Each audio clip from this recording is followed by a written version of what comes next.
No hay duda de que una de las razones por las que Andrés Manuel López Obrador ganó las elecciones del 2018 fue su compromiso de acabar con la inseguridad, la violencia, los abusos que teníamos en este país.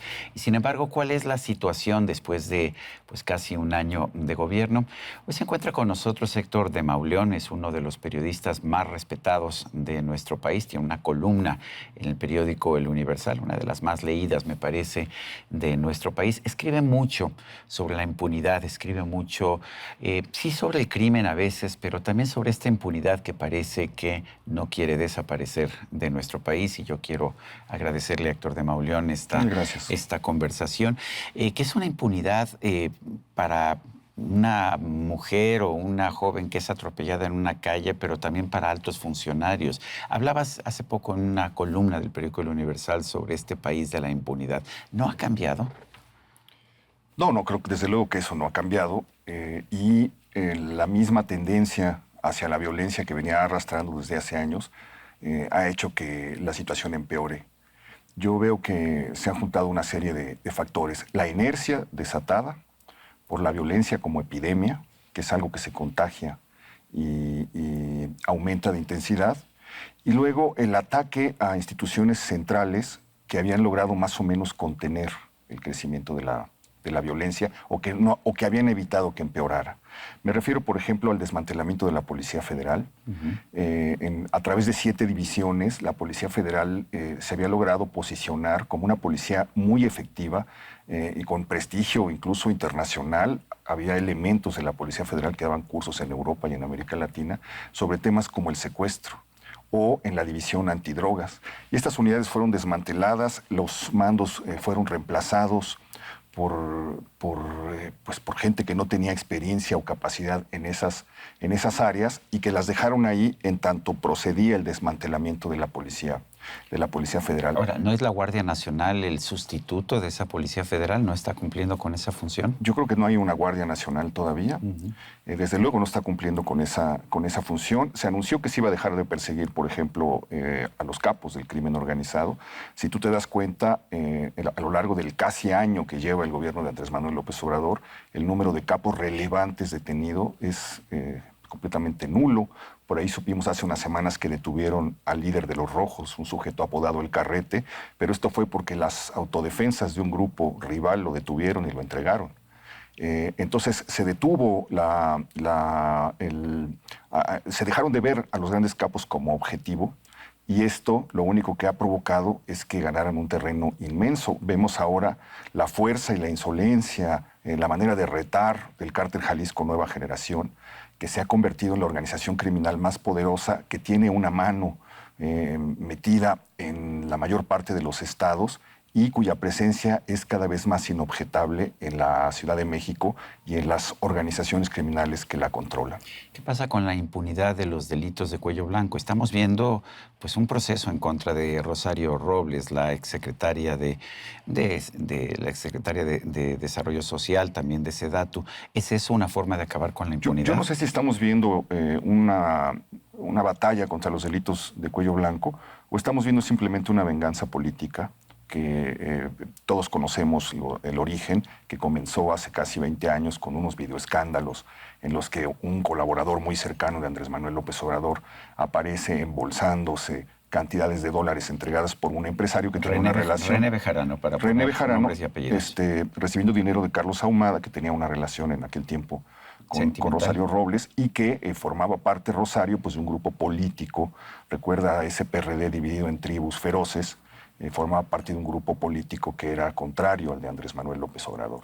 Yo creo que la exhibición de esos videos, digamos, desvió de su camino a la campaña de Andrés Manuel López Obrador por la presidencia de la República y, de alguna manera, todo lo que ha rodeado la detención de Rosario Robles, el hecho de que hasta se haya usado una licencia falsa para poder llevarla a la cárcel. Es claro que fue falsa, por lo menos la CEMOVI no reconoce esa licencia. Ya está demostrado. Entonces, todo esto parece hablar más de una venganza política, de las que el presidente dice que no es su fuerte, que de una campaña contra los delitos de cuello blanco. Yo no veo empresarios relacionados con el lavado de dinero del crimen organizado en proceso. no veo congelamientos de cuentas que vengan por ese lado. Estamos por cumplir el primer año de la administración y la Guardia Nacional se limita a hacer un revoltijo de instituciones que patrulla ciudades, que pone retenes y que hasta el momento lo único que ha hecho es pues detener pequeñas cantidades de marihuana que llevan jóvenes en los coches, porque eso es lo que hacen O migrantes. los retenes, y estar al servicio, a ver, convertida en la policía del patio trasero de Donald Trump. En el caso de Manuel Bartlett, el director general de la Comisión Federal de Electricidad, hay quien dice que este es un linchamiento, eso es lo que dice él, y hay quien dice que es una demostración de que no hay interés por acabar con la impunidad. ¿Tenía realmente obligación Bartlett de declarar pues, los bienes de sus hijos y de, no sé cómo llamarle, pareja sentimental o de... Es que ni él mismo sabe cómo, bueno, cómo ¿qué llamarlo. opinas? Opino que ya se demostró en los dos reportajes, uno dedicado a sus propiedades, Los a sus bienes raíces, y el segundo dedicado a las empresas, que dos de las empresas que no declaró, una de ellas recibió ya contratos del gobierno de Andrés Manuel López Obrador y la otra está relacionada con procesos de fibra que pueden entrañar o pueden involucrar una adquisición, una adjudicación relacionada con el gobierno. Entonces, simplemente por estos dos hechos estaba obligado a declararlos, aunque la ley sí es muy clara al decir que la obligación que él tiene de reportar absolutamente todos sus bienes y todos sus conflictos de intereses, ¿no?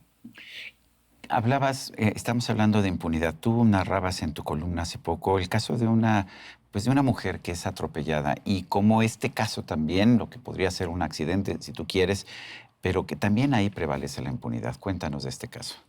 Bueno, este caso es un caso de todos los días en la Ciudad de México. Una madre de familia es atropellada por un camión urbano. Cuando cuando el esposo comienza a vivir todo el proceso del Ministerio Público, comienza a tropezar y a encontrar una serie de irregularidades tremendas. Las actas que le entrega el Ministerio Público hablan del cadáver de un hombre, no de una mujer. La fecha de la carpeta de investigación hace referencia a un suceso de 2016 y no a uno de septiembre de 2019. Cuando va a rescatar el cuerpo al forense, le mandan decir con los de la funeraria que no se ha visto todavía qué clase de servicio quiere recibir, es decir, la indicación de que dé dinero. Cuando pide copias de la carpeta de investigación, le dicen que no sirven las fotocopias. Y a medida que va él atravesando este infierno, comienza a darse cuenta que la empresa que opera esa línea de autobuses no se ha presentado, no sabe aún el nombre del responsable, no lo ha visto, no le da ninguna información sobre esta persona. Y a medida que avanza en su propia pesquisa, en la búsqueda de documentos para llevar adelante el proceso, se da cuenta que movieron la carpeta hacia otro lugar y que al llegar la carpeta a la siguiente fiscalía, el detenido ya ha sido liberado. Entonces él inicia una campaña para culpar a la operadora de autobuses para decir pues, cómo es posible que puedan privar de la vida a una persona y que no haya responsables. Y en ese momento los representantes de esa empresa le contestan, es que el autobús involucrado no forma parte de nuestra compañía, es un autobús pirata con placas sobrepuestas que actúa bajo el amparo de autoridades del gobierno de la ciudad que han tenido, según en este caso, en esa línea 45 autobuses piratas que operan de manera totalmente ilegal. Y el resultado es, pues, que el chofer conductor pues, no le ven la cara, está liberado y la vida de él está destrozada, la vida de su familia está partida en dos. Y si hay una historia clara de impunidad que uno puede encontrar en la Ciudad de México, es una historia como esta. ¿Es un problema de corrupción o es un problema de falta de organización del Estado mexicano o del gobierno en la Ciudad de México? Yo creo que son las dos cosas. La corrupción ha sido una constante en esta ciudad desde hace décadas. Se alentó la idea en 1997 de que con la llegada de la izquierda este flagelo iba a desaparecer, se iba a atacar.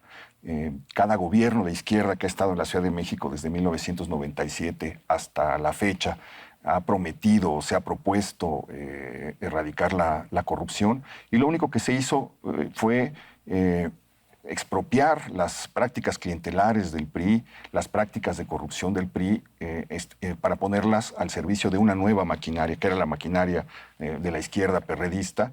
Y hoy vemos que pues, llega Morena, lleva 9 meses o 10 meses, y toda esa maquinaria sigue trabajando como por inercia. Yo no dudo que la jefa de gobierno sea una persona honesta, es decir, si yo reviso un poco la trayectoria de Claudia Sheinbaum, sí. no encuentro lo que podríamos encontrar en otros jefes de gobierno que han pasado por la ciudad, pero sí veo que debajo de eso, esto que decía el presidente, que si la cabeza es limpia, todo lo de abajo será limpio, pues no veo absolutamente un avance en eso. Lo que veo es una ciudad desbordada por sus propios vicios, por sus propias perversidades, frente a una autoridad inepta, incompetente, con poco conocimiento de la manera de gobernar, con ideas que vienen muchas veces de los cubículos académicos, pero que se encuentran en un franco choque con la realidad de esta ciudad, ¿no?